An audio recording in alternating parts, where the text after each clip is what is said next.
Y más allá de acoso escolar, también hay que hablar de acoso sexual. Docentes con ideación suicida, el 32% de los estudiantes en el país dicen haber sufrido de acoso escolar en algún momento.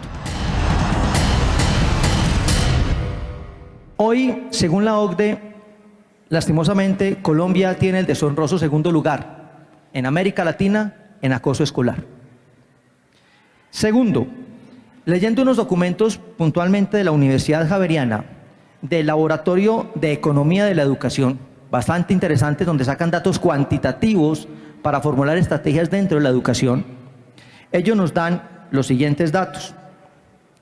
El 32% de los estudiantes en el país dicen haber sufrido de acoso escolar en algún momento. 2. El 12% afirman haber sufrido robo o daños a sus pertenencias dentro de las instituciones escolares. 3.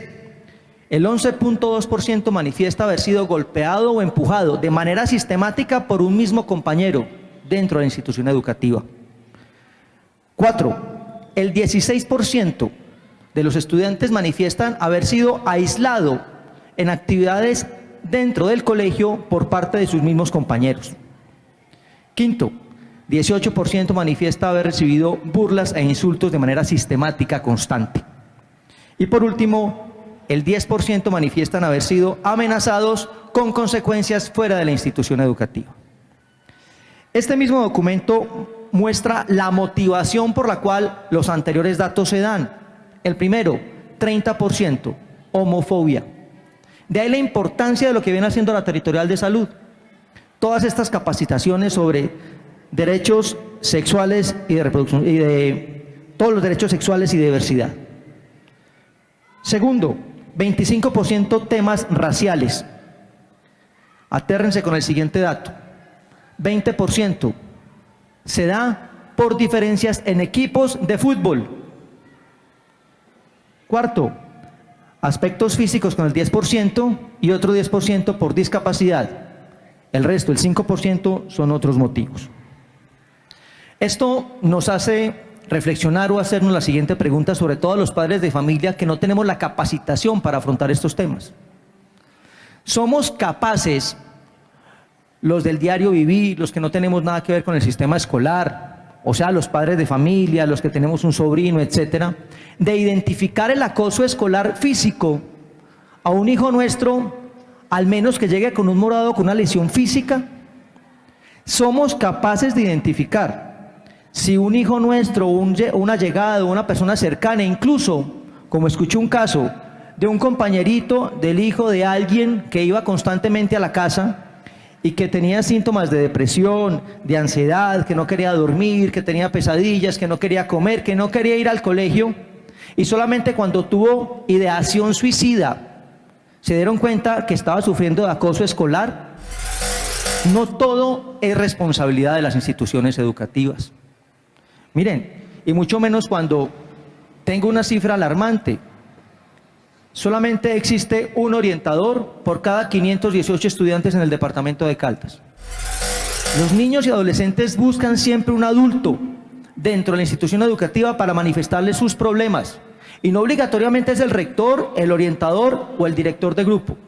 Por eso, como dicen en mercadeo, la importancia de capacitar a todos los que tienen que ver con los momentos de verdad. Desde el portero, desde la niña que nos da el tinto, desde el aseador, desde el de la tienda, todos los docentes de aula, el director de la banda, pero además a los compañeros, porque aquí tiene que haber solidaridad. Miren, y la importancia de capacitar sobre todo a nosotros, a los padres de familia, es para que no sucedan casos como, por ejemplo, en el barrio Estrada, hace 2 años, de manera muy triste, me tocó ver un niño que estudiaba en un colegio del sector de la Galería, cómo le dice a su padre que está sufriendo de acoso escolar. Todos los días le pegaban.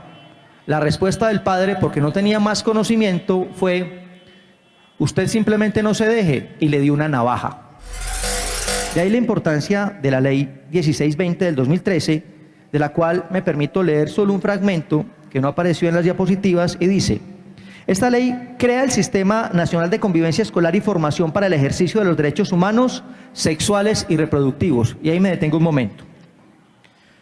Ustedes saben que la política pública del departamento frente a derechos sexuales y reproductivos caducó en el 2014. Esta adaptación nuestra, y créanme, y con el doctor Aguirre tengo constantemente esas discusiones, para mí no es fácil acostumbrarme a unas nuevas realidades, porque uno es muy liberal en la calle, pero muy conservador en la casa. Más allá de esto, para que vean cómo están cambiando las realidades y nos tenemos que adaptar a ellas para que nuestros niños y adolescentes no continúen padeciendo. La principal causa de muerte de mujeres entre 29 a 59 años es el cáncer de cuello uterino. Pero ojo con el siguiente dato. Muy cerca, principalmente un indicador en el eje cafetero, se está aproximando a este, el cáncer anal. Para la primera, la Territorial de Salud hace campañas constantemente de PIP, promoción y prevención, además es un indicador de ellos de gestión.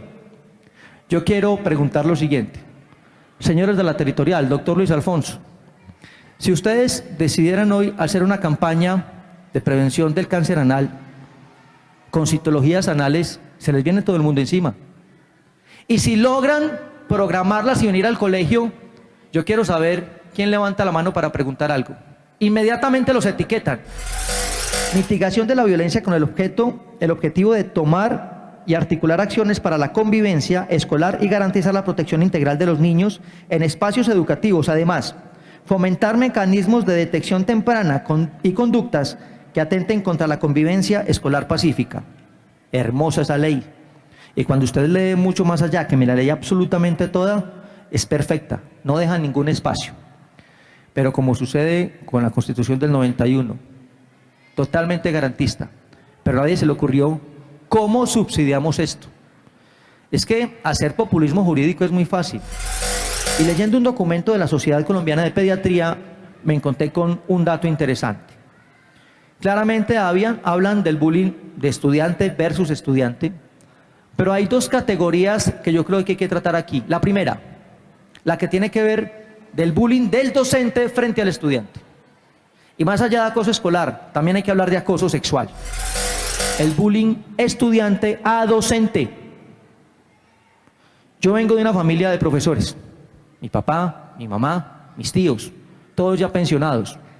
Cuando uno comienza a hablar con ellos, están felices de pensionarse. Claro, las condiciones han cambiado. Pero aquí funciona la teoría de la manta chica. Nos dedicamos tanto a dar garantías a nuestros niños y adolescentes que nos olvidamos de continuar con las garantías de los docentes y de nuestros maestros. Nos tapamos la cabeza, pero nos descubrimos los pies. Los médicos también se mueren, aquí aplica. Si ustedes supieran el incremento de docentes con problemas de salud mental, sobre todo durante y posterior a la pandemia, se aterrarían. Docentes medicados, docentes internos, docentes con ideación suicida. ¿Cómo les vamos a pedir a estos docentes que nos atiendan a nuestros niños?